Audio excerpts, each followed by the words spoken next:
할렐루야. 베드로전서 산책 12번째 시간으로 함께 하겠습니다. 말씀 읽겠습니다. 인간의 모든 제도를 주를 위하여 순종하되 혹은 위에 있는 왕이나 혹은 악행하는 자를 징벌하고 선행하는 자를 포상하기 위하여 그의 보낸 총독에게 하라. 곧 선행으로 어리석은 사람들의 무식한 말을 막으시는 것이라. 너희는 자유가 있으나 그 자유로 악을 가리는 데 쓰지 말고 오직 하나님의 종과 같이 하라. 무사람을 공경하며 형제를 사랑하며 하나님을 두려워하며 왕을 존대하라. 아멘. 선한 영향력이라는 말을 우리는 쓰길 좋아하고 실제로 그러한 말대로 삶을 살아가기를 우리는 소망하고 있습니다. 선한 영향력의 목적은 하나님께 영광 올려드리기 위함입니다. 따라서 오늘 나의 선한 영향력이 또 여러분의 선한 영향력이 믿는 자들도 하나님께 영광을 올려드리게 하고 믿지 않는 자들도 하나님께 영광 올리게 드리는 그러한 삶을 우리는 살아가야 하는데, 그 일을 우리가 이제 해야 한다고 할 때 아마 이렇게 생각하시는 분도 있을 것 같아요. 아이고, 내 몸 하나 건사하기 힘든데 남에게 영향력을 끼칠 여유가 없어요 라고 말씀하시는 분들 있을 거예요. 근데 우리는 그러한 겸손의 모습을 보일 때도 있는데 그런 말도 있더라고요. 겸손이 지나치면 그건 교만한 거다. 그러니까 겸손한 생각이 들 때마다 이런 생각을 물리치고, 오늘 여러분은 반드시 선한 영향력을 끼치는 사람이 되어야 되겠다라고 결단하고 선포하시는 우리의 모습이 되길 바랍니다. 12절에서 선한 영향력에 대하여 어떻게 설명하고 있는지 잠깐 보면, 너희의 선한 일을 보고 오시는 날에 하나님께 영광을 돌리게 하라라고 이야기하죠. 그러니까 우리의 선한 영향력은 착한 행실을 통해서 그렇게 보여지게 하라라고 말씀하는 거죠. 그리고 이제 오늘 본문부터 3장 12절까지 이 착한 행실에 대하여 구체적인 이제 설명을 하시게 되는데, 하나의 단어를 중심으로 주제로 설명을 하고 있다는 것입니다. 그것은 뭐냐면 바로 순종이라는 단어예요. 그리고 이 순종이라는 주제를 가지고 크게 세 단락의 말씀으로 되어 있는데 이렇게 되어 있습니다.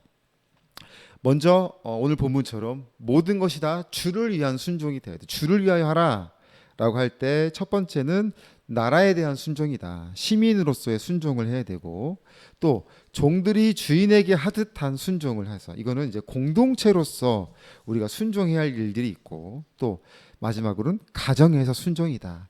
그러니까 부부로서 순종해야 하는 그런 것이 있죠. 그러니까 결국 이 주를 위하여 하라라는 것은 결국 우리가 복음을 전하는 일을 감당해라라는 의미입니다. 그래서 베드로는 이 복음을 전하는 방법을 우리의 착한 행실로 보이고 전해라라고 강조하고 있는 것입니다.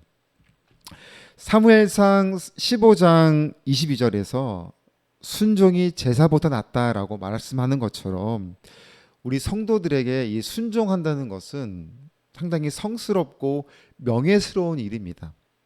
그러니까 명예롭게 우리가 여긴다는 것은 자신의 목숨처럼 여긴다는 거예요. 또 때에 따라서는 순종하기 위해서 우리의 목숨을 버리면서까지도 해야 하는 것, 이것을 우리는 순종으로 여기고 있어요. 순종이란 따르는 것입니다. 그런데 따르기 위해서는 전제 조건이 있어요. 먼저 들어야 하는 거예요. 그러니까 하나님의 말씀을 듣고 그 말씀대로 우리가 따라갈 수 있는 것, 바로 이것이 순종입니다. 앞으로 이 나눈 세 가지 주제에 대해서 우리가 순종의 의미로 살펴볼 때 결코 쉬운 주제가 아니에요. 지금 이 시대를 살아가고 있는 우리 이 사람들에게, 그죠, 오늘 베드로 후에 보기에는 아내는 남편에게 순종해라 라는 말을 한다면 이거 너무 위험한 말이잖아요. 가정의 평화를 위해서는 반대로 남편이 아내에게 더 이렇게 해야 될 것 같은데, 성경은 아내가 남편에게 순종하라라고 하죠. 또 읽지는 않았지만 다음에 보게 될 19절을 보면 이렇게 설명하고 있어요. 부당하게 고난을 받아도 하나님을 생각하며 슬픔을 참아라 라고 하죠. 그리고 오늘 읽은 주제는 제도권에 대한 순종인데요. 결국 이 나라에 대한 순종인데, 이거에 대한 이제 문헌들을 제가 읽다 보면 이 부조리한 세상을 향해서 뭔가 막 투쟁해야 할 것 같은 막 들끓는 마음이 막 이렇게 일어나기도 하더라고요. 그런데 오늘 우리는 앞으로 이 순종이라는 주제에 대해서 이방인들에게라는 이 안경을 끼고 살펴보기를 원해요. 어떻게 하면 우리의 순종이 믿음의 공동체를 넘어서 세상을 향해서도, 심지어는 가장 가까운 가족을 향해서도 이 복음이 전해질 수 있을까라는 관점에서 말씀을 살펴보고자 합니다. 오늘 이 17절에서 결론을 이렇게 내리고 있습니다. 무사람을 공경하며 형제를 사랑하며 하나님을 두려워하며 왕을 존대하라라고 이야기하죠. 이 단어를 네 가지 어떤 명령어를 네 가지로 나누면 이렇게 나눌 수가 있는데, 무사람을 공경하며, 그리고 형제를 사랑하고 하나님을 두려워하고, 끝에 왕을 존대하며. 이 존대하며라는 말은 앞에 말한 공경하며와 같은 단어인데, 이 개역 성경에서는 이렇게 존대하며라고 성경을 해석을 했지만 공경하며라고 똑같은 단어가 쓰여졌어요. 그러니까 이 큰 어떤 껍질이 핵심을 감싸고 있는 열매와 같은 모습을 지금 보여주고 있죠. 그래서 무사람을 공경하는 것. 무사람이라는 것은 세상 모든 사람들을 의미하거든요. 그러니까 세상 모든 사람들에게는 왕도 존재하잖아요. 왕은 곧 그 당시에는 나라를 상징하기도 하죠. 그러니까 모든 사람들을 공경하고 왕도 나라도 지도자들도 공경해야 한다. 그리고 이 공경은 하나님의 형상으로 지음받은 모두를 존귀하게 여기는 것을 이야기합니다. 그래서 우리 가운데 있는 것처럼 형제를 사랑하고 하나님을 두려워한다는 것, 즉 경외한다는 것인데, 우리가 이것은 믿는 자들은 마땅히 당연히 해야 하는 것처럼 여기는 것처럼 성도들은 하나님이 세우신 나라를 사랑하고 책임감을 가져야 한다라는 의미가 되어 있는 거죠. 그러니까 사회에서 선한 역할들을 감당해야 하는 것이, 또 그런 모습을 통해서 세상의 불신자들이 복음의 증거가 되는, 변화되어지는 복음의 증거가 되어지는 역할들을 오늘 우리가 해야 한다는 것을 말씀하고 있어요. 제가 예화를 하나 드리겠습니다. 신대원에 다닐 때 교수님께서 좀 재미있는 예화를 들면서 이렇게 질문을 하셨어요. 이런 예화였습니다. 어느 교회가 규모가 크고 이제 물질이 풍족한 교회가 있었습니다. 근데 성도들도 평균 이상의 어떤 삶의 수준을 보이는 그런 이제 주가 이루는 사람들이 교회가 이루어져 있는 그런 교회였어요. 그런데 가만히 어느 날 보니까, 그러니까 평상시에는 그 성도들이 좋은 차를 타고 다니고 있는데 교회에 올 때만 이제 작은 소형차를 타고 오더라는 거예요. 그래서 삶의 곳곳에서 이렇게 보여지는 외식적인 모습을 좀 타파하고, 교회가 가지고 있는 이런 많은 재원들을, 물질들을 세상을 위해 또 이웃을 위해 나누고자 할 때 성도들도 그 활동에 동참하도록 하기 위해서는 어떻게 하면 좋을까라는 질문이었어요. 조금 더 극단적인 질문이었어요. 사실 이런 질문이었는데 뭐라냐면, 어떻게 하면 성도들이 그 비싼 자동차를 팔아서 가난한 자들을 위하여 사용하는 일에 동참할 수 있게 할까라는 그런 주제였습니다.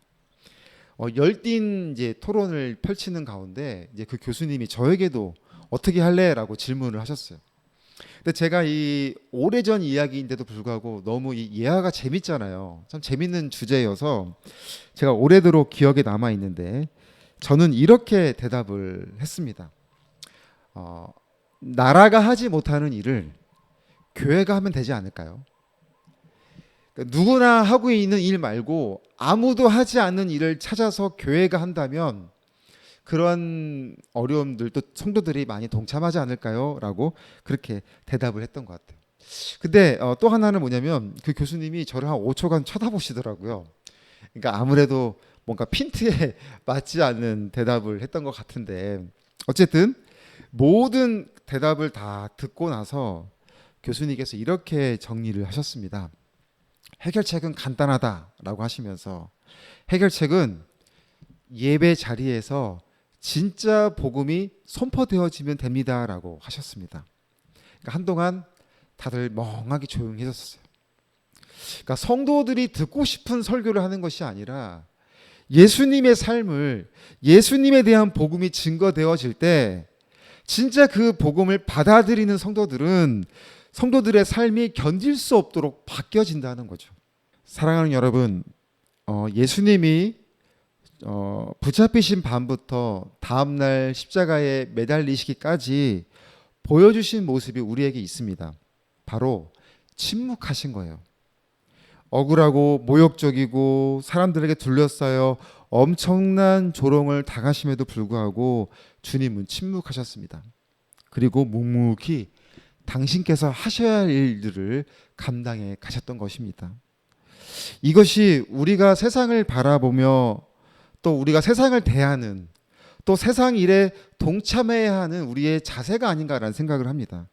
14절을 보면, 혹은 악행하는 자를 징벌하고 선행하는 자를 포상하기 위하여 그에 보낸 총독에게 하라라고 하였어요. 그러니까 국민이 준 권력을 오늘 이 14절처럼 정말 온당하게 사용되어지면 가장 이상적인 나라가 되겠죠. 그러나 우리의 현실은 전혀 그렇지 않은 걸 보게 되잖아요. 전혀 이상적이지 않은 세상을 살아가고 있잖아요. 그런 가운데서도 우리는 서로 입장에 대하여 할 말들이 너무나 많은 거예요. 그런데 오늘 성경은 우리에게 어떻게 행동하라고 하냐면 16절에서 이렇게 설명하고 있어요. 너희는 자유가 있으나 그 자유로 악을 가리는 데 쓰지 말고 오직 하나님의 종과 같이 하라. 인내하고 침묵하면서, 그러면서도 묵묵히 우리가 해야 할 일을 감당하는 모습을 보이라고 하고 있는 거예요. 세상을 향하여 우리가 정말 나라를 위하여 간절하게 기도할 때입니다. 이 나라의 지도자들이 진짜 하나님을 두려워하는 그런 지도자들이 되어줄 수 있도록 우리 기도해야 돼요. 그리고 우리 서로를 위해서도 하나님의 뜻을 따르는 성도들이 되어져서 정말 이 나라에 대한 책임과 의무감을 마땅히 충실히 행동으로 옮기는 우리 믿는 자들이 다 되어줄 수 있도록 우리 서로를 위해서도 기도해야 할 것입니다. 나라의 책임감을 가지고 기쁨으로 순종하며 정말 하나님이 이루시는 이 나라가 되어줄 수 있도록 기꺼이 동참해 나가는 저와 여러분의 삶이 되어지시기를 주님의 이름으로 기도드립니다. 아멘. 우리 이 시간 좀 나라와 민족을 위해서 기도하겠습니다.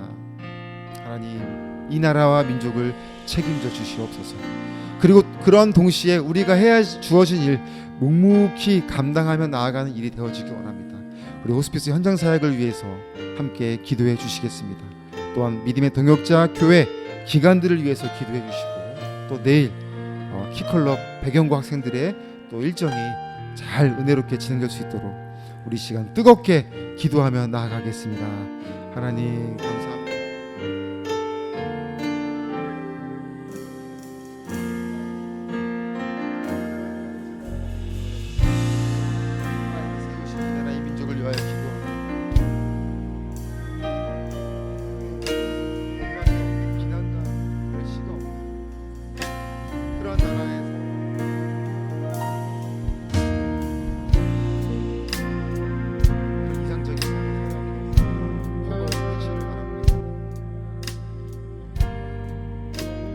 가난한 자들을 도와주고 연약한 자들을 도와주는 것에 우리의 힘을 쓰기보다 세상의 지도자들도 심지어 교회 안에 있는 우리 공동체들도 우리 안에서만 누리고자 하는, 우리의 유익을 위해서만 누리고자 하는 그런 모습을 볼 때가 많습니다.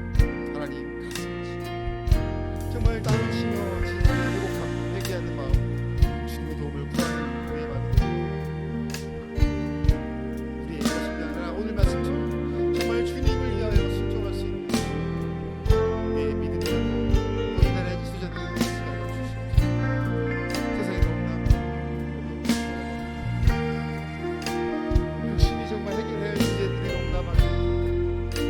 하나님, 우리의 힘으로 감당할 수 있는 하나님의 도움을 구하고 하나님의 이끄심을 구하는 우리 이 자리가 되기를, 서로에 대한 비판보다 서로를 감싸 안을 수 있는 말이 되는, 100마디 말을 하기보다는 한마디 주님이 우리에게 보여주셨던 묵묵히 걸어갔던 모습을 재난을 위하여 보듬어 줄 수 있는, 그리하여 우리의 이 모습을 통하여 믿는 자들과 함께 믿지 않는 자들도 하나님께 영광을 받는 복음의 역할을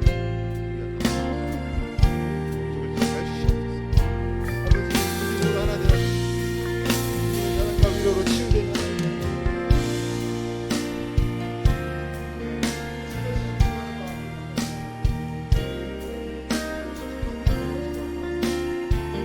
그들에게 하나님의 수요하는 마음을 도와주시고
치료하여 주시옵소서. 회복시켜 주시옵소서. 일상에서 그런 삶 가운데 더욱더 주님을 위하여 기억에 쓰임받는 우리의 기억자들 하여 주시옵소서.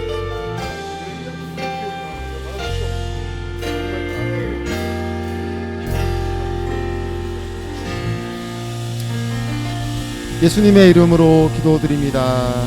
아멘. 사랑의 하나님, 오늘 우리에게 맡겨주신 사명과 또 역할들을 저희들 묵묵히 감당하며 나아가기를 원합니다. 여전히 세상에는 부조리한 것도 많고 또 제 많은 세상이기에 항상 이상적이지 않는 모습들을 볼 때마다 실망하기도 하고 좌절하기도 합니다. 그러나 우리가 그런 거에 일일이 반응을 하고 또 비판과 또 날선 감정을 가지기보다는 주님이 우리에게 보여주셨던 것처럼 침묵하며 그럼에도 묵묵히 해야 할 일을 충실히 감당해 나갈 때 우리의 선한 행실을 통하여 세상이 변화되어지고 또 우리가 있는 환우와 가족들을 그들의 마음도 변화되어져서 정말 호스피스 현장이 또 교육 현장이 다음 세대를 위한 모든 활동들에 선한 영향력을 끼치며 주님이 예정되신 구원들이 영혼들이 다 구원받는 귀한 통로가 우리 선교회를 통하여 이루어지게 하여 주시옵소서.